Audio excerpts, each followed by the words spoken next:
వర్ధన్నపేట మున్సిపాలిటీపై గులాబీ జెండా ఎగురవేయాలని మాజీ మంత్రి ఎర్రబెల్లి దయాకర్ రావు పిలుపునిచ్చారు. వర్ధన్నపేటలో నిర్వహించిన మున్సిపల్ సన్నాహక సమావేశంలో ఎర్రబెల్లి దయాకర్ రావు పాల్గొన్నారు.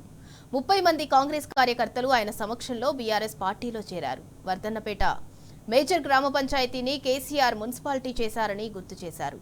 100 కోట్ల రూపాయలతో అభివృద్ధి పనులు చేపట్టారని ఎర్రబెల్లి తెలిపారు. వర్ధన్నపేటలో జరిగిన అభివృద్ధిని ఇంటింటికి ప్రచారం చేయాలని శ్రేణులను కోరారు.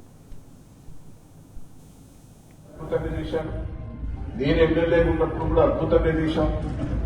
కాలువలు ఇచ్చింది మనం, నీళ్లు తెచ్చింది మనం. ఎన్నో చెప్పుకోవాలి. మన ఒక్క పదేళ్ళు మున్సిపాలిటీ చేసి దాన్ని డెవలప్మెంట్ చేశాం. దయచేసి నేను ఒకటే రిక్వెస్ట్ చేస్తున్నా, ఒక్క పని 2 ఏళ్ల బట్టి చేయలేదు. 10 ఏళ్ళు కాంగ్రెస్ రాజశేఖర ముఖ్యమంత్రి ఉన్నప్పుడు ఒక్క 10 ఏళ్ళు మనం చేసిన పనిలేదు. జాగా ఉన్నది కూడా మీరు ఎక్స్ప్లెయిన్ చేయాలి. ఆఖరి నేను ఉత్తాడ చూసినప్పుడు ఆ మార్కెట్ యార్డ్ 2 ఏళ్ల నుంచి పడిపడి మార్కెట్ అంతా రోడ్డు మీద, మార్కెట్ అంతా అలా పోతే బాగుంటుందా లేదా? అంత రోడ్డు మీద ఉంటుంది మార్కెట్ అంతా. అది కూడా కుప్ప చేశాం. ఏం సక్కర్లేదు. దయచేసి ఇవన్నీ కూడా మనం జనంలో చెప్పుకోవాలి.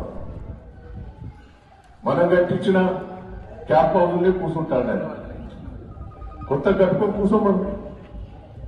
దయచేసి మనం ఉన్న వాటికే తీసి పారేసే ప్రయత్నం చేస్తాడు. మనం శంకుస్థాపన చేసిందానే దాన్ని తీసేసి ఏర్పాటు చేస్తున్నాం. ఇవన్నీ కూడా ఎక్స్ప్లెయిన్ చేయాలి. రెండో విషయం,